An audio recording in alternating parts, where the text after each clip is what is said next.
Thank you. For more on the president's calls to mobilize the U.S. military, we're joined by Chief Washington correspondent Major Garrett, who is also the host of the Takeout and Debriefing the Briefing podcast. Major, good morning.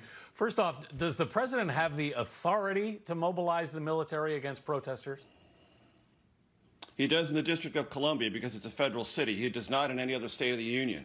There's an Insurrection Act that says if things get out of control and state resources are exhausted, and importantly, governors request assistance from the federal government because something is spun out of control, the president can invoke the Insurrection Act. But it is a cooperative arrangement in which governors say, my resources are exhausted, I need extra federal help. It has happened before.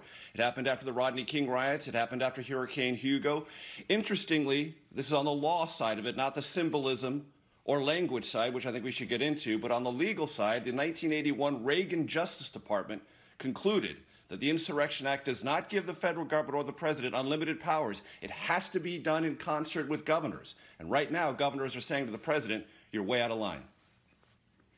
So is this largely a symbolic gesture then, do you think, by the president, do you think, Major? What are the political implications here? No, I don't think the symbolism is small at all. I think it is enormous, and the language is enormous. The Defense Secretary of the United States yesterday talked about battle space in America, a battle space.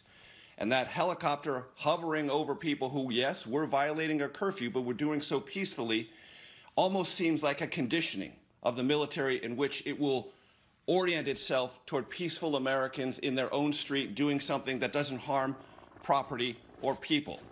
Those things are powerful visual symbols, and the language of dominate, battle space America indicates and signals to the country exactly what this president is girding for. And you have to ask yourself, what institutions are there to protect people in the streets, and does the president respect them? I think that is a conversation our country, if it hasn't already had, will begin having in very definite ways going forward.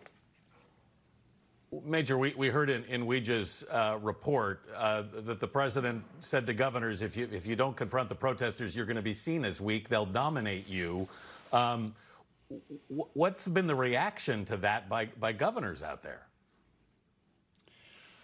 The president looked at the video this weekend and said, America is running amok.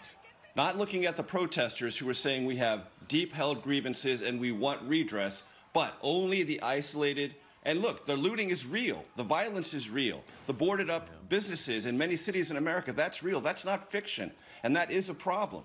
And it has to be dealt with. And the president is saying to governors and mayors, if you don't do it, I'm threatening to take over your places. He's essentially saying something that I think he knows he can't do and probably won't do. But he wants a clarion of strength to be associated with his presidency in order to motivate governors and city mayors to do something stronger than they've done before. If it works, he will bathe himself in this strength symbolism. If it doesn't, the president will have a problem that he can't solve, and that mayors and governors will feel helpless when their orientation to the federal government to solve on their own.